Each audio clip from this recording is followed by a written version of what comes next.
Welcome back, everyone. New York State Senator Greg Ball, known for making outlandish comments on this very program, by the way, but many other places as well, and carrying out some, well, let's say, interesting stunts. And that is probably why everyone is really bracing for what we're going to hear tomorrow. And the senator's got an announcement scheduled. His office sent out a press release on May 4th saying Senator Greg Ball will make an announcement regarding his political future on Friday, May 16th in Mount Pleasant, New York.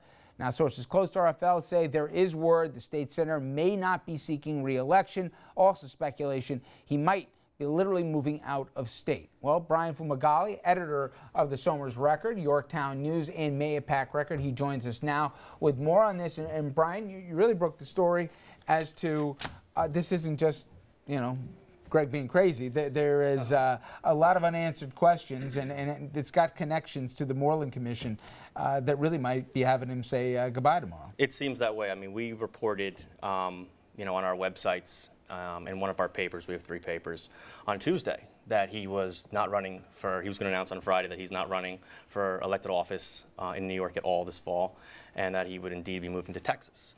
And we've sourced it out. Ton of sources on both sides, elected and otherwise, and it looks like the news cycle from other sources that are catching up to us, other outlets, Journal News, etc., that it looks like that's a reality.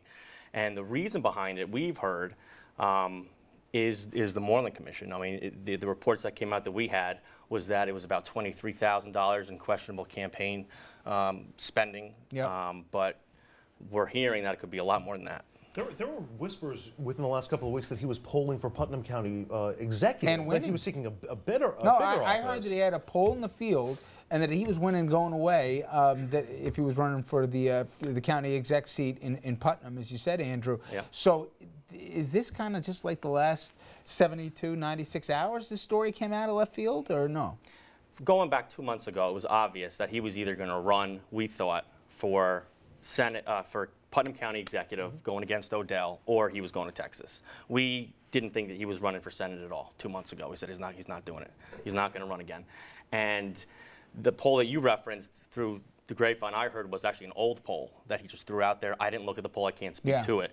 But I think that this Moreland thing might have put him over the edge. Which really brings us, for me, guys, to the more interesting question of, let's remember the Moreland Commission and the genesis of it. All of a sudden, on budget night, back in the back of the document is, all of a sudden, the funding for the Moreland Commission goes away.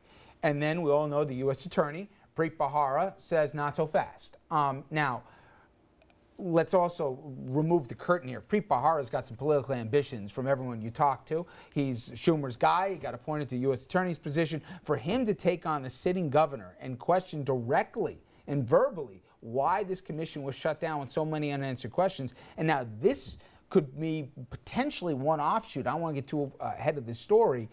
It leads you to believe Bharara wouldn't do this unless he knew he had something that he could deliver on. I don't think it's just this.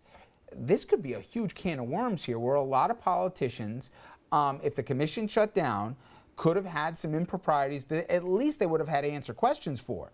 And prematurely shutting down a commission that could have gotten to those answers, that could be a fascinating byplay in an election year nonetheless, don't you think?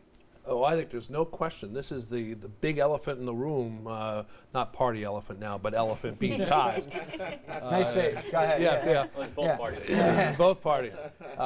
I think it's enormous, and I think you're right. And my guess is that there were investigations, aside from the Moreland Commission, that the U.S. Attorney was undergoing, and that he recognized that this was needed to be followed up. And of course, I don't think the governor's response has any real weight to it. You know, I created the commission, therefore I can disband it. Not when you're looking into potentially criminal behavior. Yep. And I think, you know, this may be the beginning of a real retreat by politicians, although I'm not suggesting yet, nor any of us. No, it's early, but it doesn't feel right. And again, this is all, as Brian mentioned here, a little premature, but whether it's 23 grand, 30 grand, whatever the number is, it comes back to that same old story.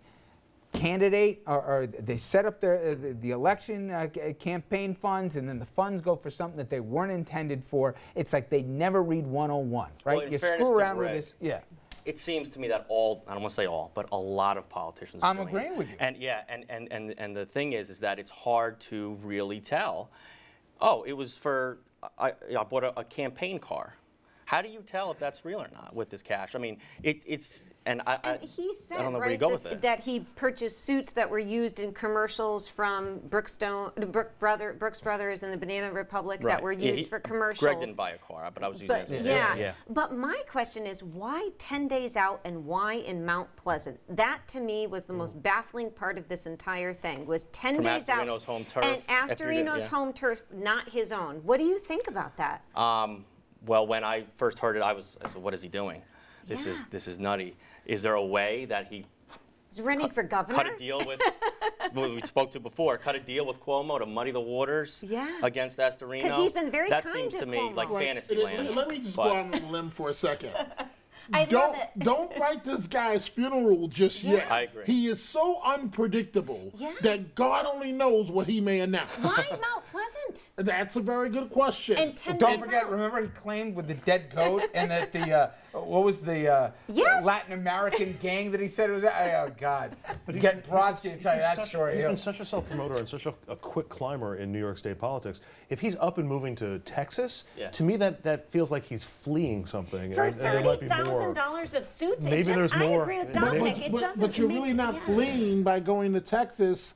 Law enforcement officials will issue an indictment and make the arrest in Texas. Yeah, but it's like a whole different country down there. Yeah, that's true. To a degree. He will announce tomorrow in a video. Yes. In a video. Oh, yeah? Yeah, a video that is expected to be his. This is my legacy as a politician in New York. I'm moving to Texas. My girlfriend's down there. It's been nice, and we're going to start our lives over. That's how we understand it from sources we really trust. I can only tell you this much. Each of us could go around the table with an hour apiece on crazy stories. He is the least dull elected official I know, and that's the politest way I can do it. But Brian, great reporting on this. I know you guys are going to obviously follow this story. We'll know much more tomorrow from Mr. Ball. Now, programming note for you. Tune in tomorrow at RFL. This doesn't have anything to do with politics because at 6 o'clock we have a 1-hour special. And it's talking about the heroin epidemic, and that's what it is. It is gripping our region. I'm telling you, if you think this is just some back alley street junkie drug, think again. This is in suburbs, on schools.